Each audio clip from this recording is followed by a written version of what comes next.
Hello, good evening. Tonight I want to tell you 3 stories, so stay with me until the end of the video. Let's get started.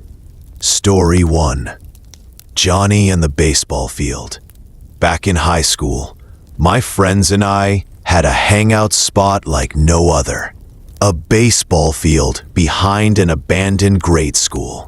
We always thought we'd show up one day to find a construction crew tearing it down, but they never came. Not while we were kids. Maybe the town was just too poor. Or maybe it was because the place sat right at the edge of the woods, far from everything, in the middle of nowhere. Just like the rest of our town, we loved it because nobody else went there. People broke into the school sometimes to graffiti. Cops would come for that, but they never came to the field. It was our safe haven. And for some of us, that mattered, especially Tim. His mom called the cops on him for anything she could dream up that day. But at the field, they couldn't touch him. We spent summer nights on the rusted bleachers, smoking, talking about who knows what. I loved that place. We all did.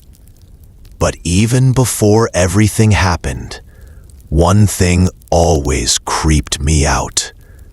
A single old lamplight by the bleachers, still working, emitting that dim orange glow. Since it was the only light, we'd be wrapped in it, surrounded by darkness, a ring of safety, or so we thought. Whenever I got too high, I'd stare into the woods, pitch black, and think, someone could be watching us right now, and we'd never know. Eventually, someone would crack a joke, and I'd forget. For a while.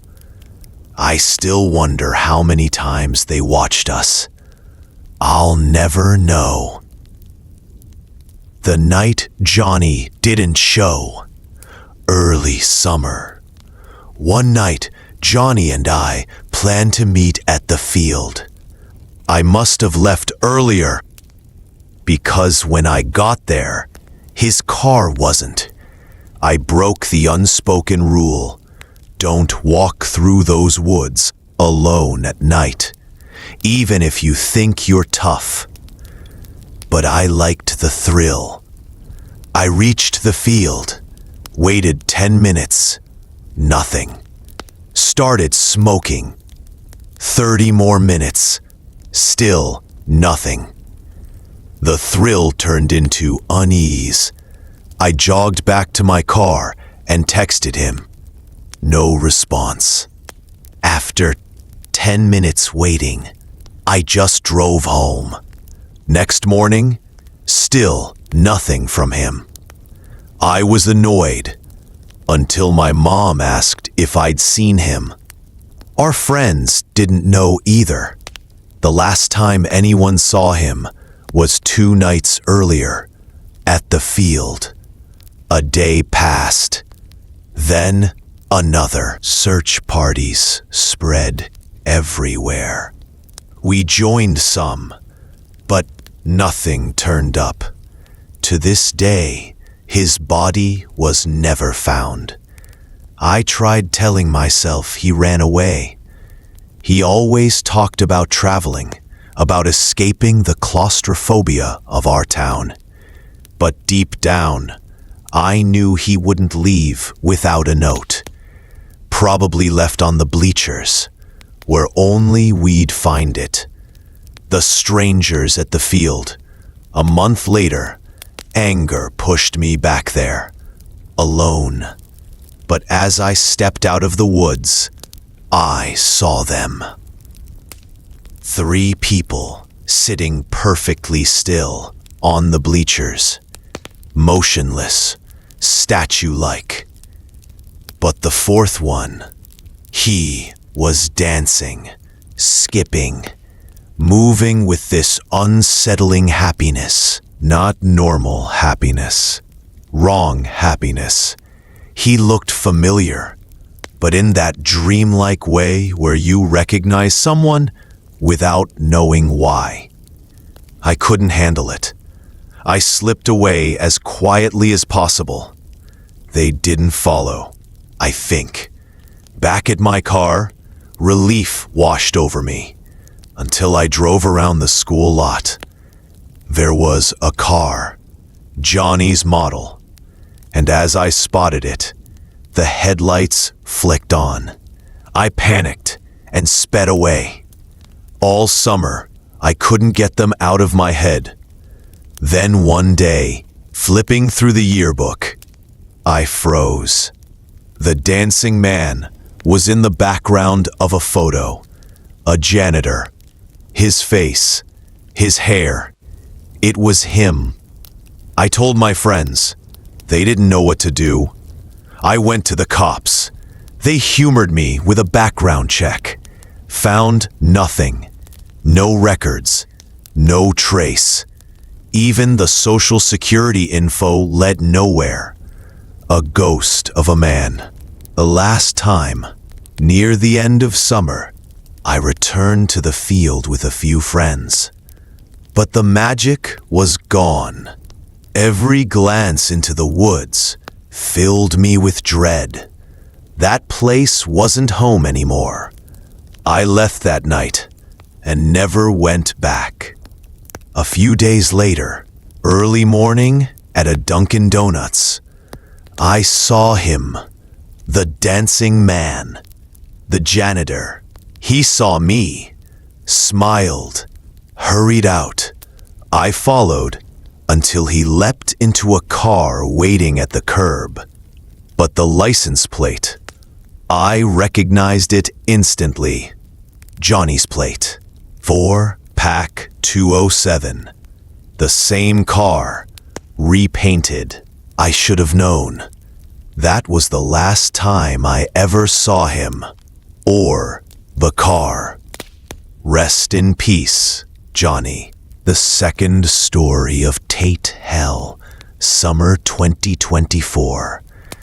My buddies, Jake, Sam, Marcus, and I, needed a break from our internships at the Kennedy Space Center. Weeks of staring at rocket data had drained us. We wanted stars, real stars. So we searched light pollution maps, dug through satellite images. Eventually, we found a clearing deep in Tate's Hell State Forest. Just the name should have warned us. But we brushed off the legend of C.B. Tate, the cursed settler who vanished in the 1800s. We booked an Airbnb cabin 30 miles from the forest edge. After a 7-hour drive, we dropped our bags and went right back out. By 2 a.m., deep in the forest, the sky was unreal. Brilliant. We set out blankets, set up the telescope, and basked in it. Until Sam's voice crackled through the walkie-talkie. "Yo, you see those headlights?" My stomach dropped, a faint glow on the trail we came in on. This remote, at 2 a.m. No one just passes by. 3 flashes of my headlights. A rusted pickup rolled to a stop 100 yards away. Figures stepped out. 2, maybe 3, standing still, staring, and then whispers. Low, garbled, drifting through the swamp.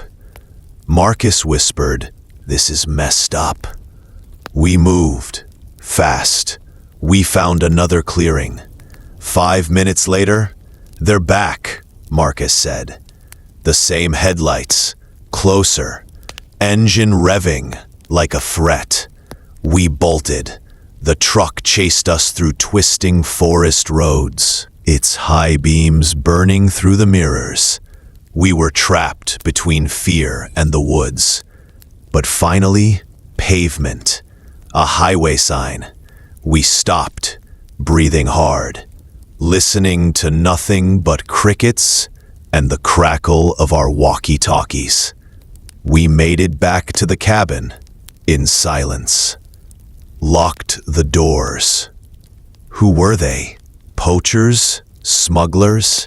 Something worse? They didn't chase us like predators. They chased us like they enjoyed it. We never went back. We did. But every time I drive a lonely Florida highway at night, I'm a little more alert than before. The last story. The Cave Under the Hotel, December 2023. I took a 3-week vacation to Japan. My family owns a hotel in the mountains near Kaga Onsen, built beside the Daishoji River. My father once told me that when the hotel was being built, workers found old stone blocks, remnants of a shrine from the 9th century. I hadn't visited in 15 years. When I arrived, snow falling heavily, the hotel was empty, completely empty. No staff, no guests, just me. In the morning, I hiked into the forest, looking for ruins, snow up to my ankles, terrain steep and miserable. Eventually, I was lost. But on a hilltop, I found a path, overgrown, leading upward, then ending abruptly. Above it, a small, hidden opening. A cave.